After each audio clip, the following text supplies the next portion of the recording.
नमस्कार मित्रों, पीपी जाडेजा का जय माता दी।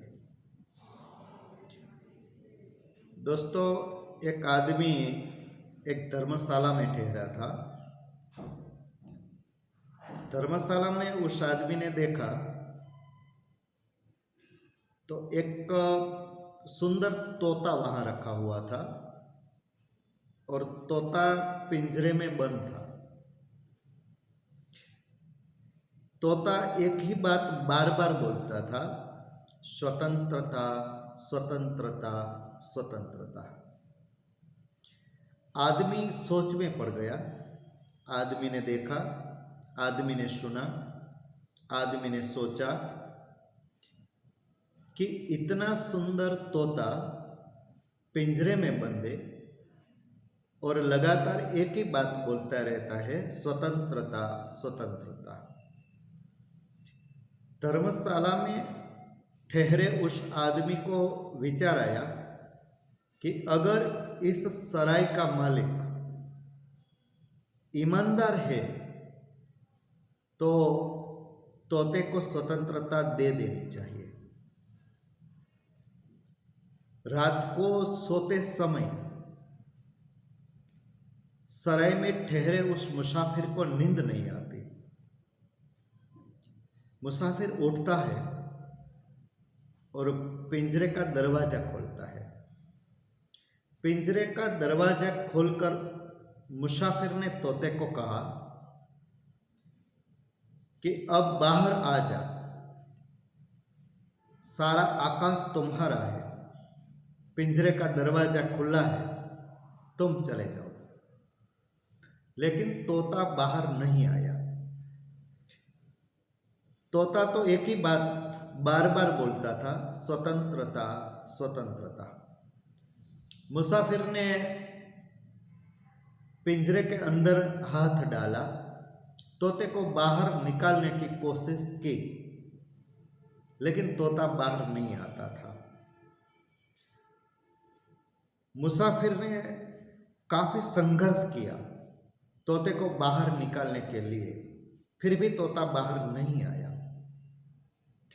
तोते ने मुसाफिर के हाथ को खरोंच भी दिया, लेकिन जबरदस्ती से मुसाफिर ने तोते को बाहर निकाला और आकाश में छोड़ दिया। मुसाफिर को चैन की नींद आ गई। लेकिन मुसाफिर जब सुबह उठा और उसने पहली चीख सुनी तो मुसाफिर ने सुना, स्वतंत्रता।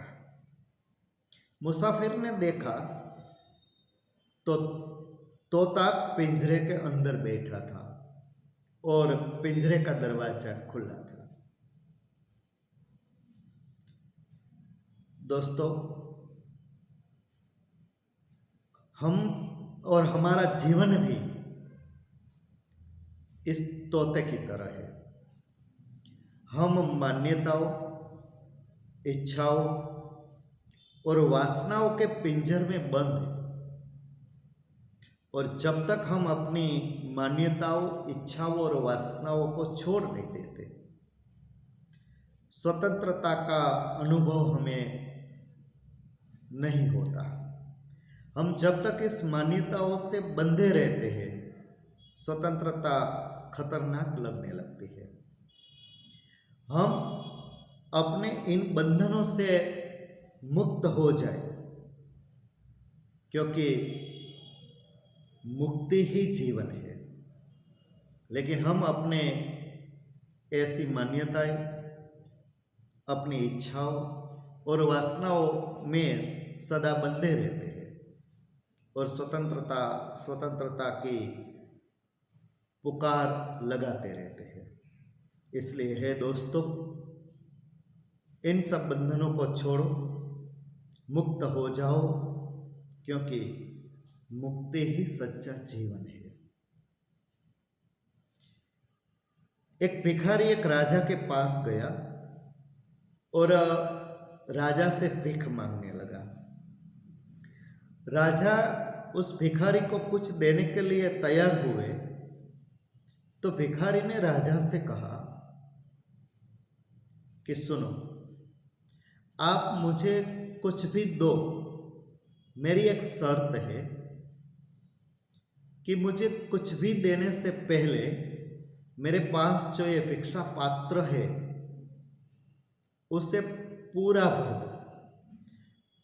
अगर आप ये सोचते हैं कि आप मेरे भिक्षा पात्र को पूरे भर सकते हो तब ही मुझे कुछ दो, वरना न दो। राजा ने अपने वजीर को बुलाया और कहा कि मूल्यवान हीरे और मोतियों से इनका भिक्षा पात्र भर दो।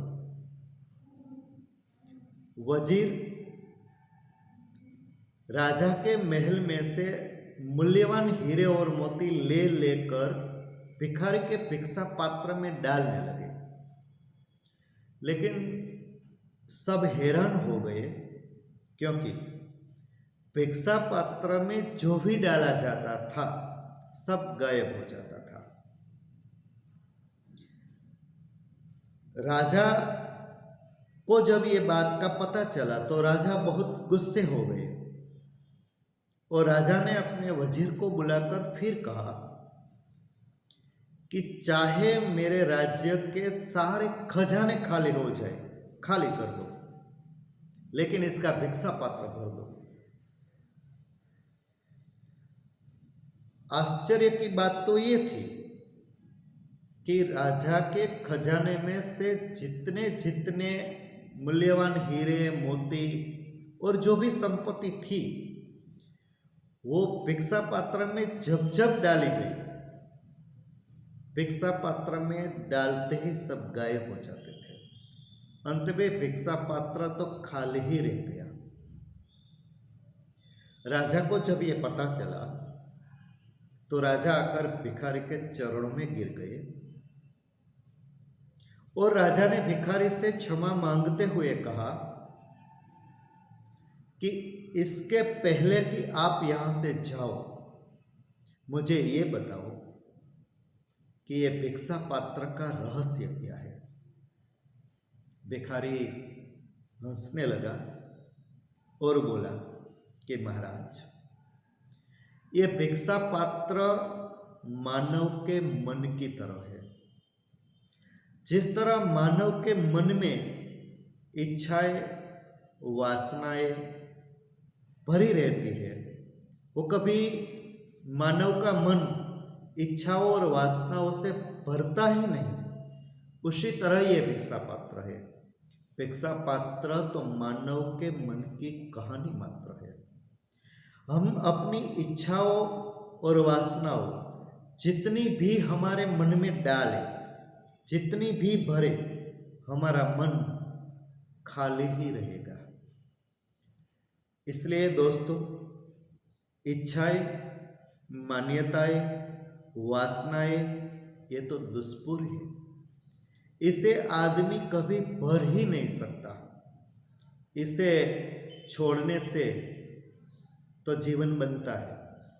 इसे जान लेने से ही जीवन का सच्चा आनंद हम प्राप्त कर सकते हैं। हम अपने मन को भिखारी के भिक्षा पात्र की तरह उसमें कुछ भी डालें, ये कभी भरा ही नहीं जाता। इसलिए जीवन में जीवन का सच्चा आनंद हम प्राप्त करना चाहते हैं तो हमें अपनी मान्यताओं, अपनी इच्छाओं और अपनी वासनाओं को जितना हो सके त्याग देना चाहिए। जितना त्याग कर सकते हैं उतना ही हम आनंद प्राप्त कर सकते हैं। जितना भरेंगे हम दुखी ही रहेंगे। इसलिए दोस्तों, हम सच्चा आनंद प्राप्त करना चाहते हैं तो इन सब को धीरे धीरे छोड़ देना।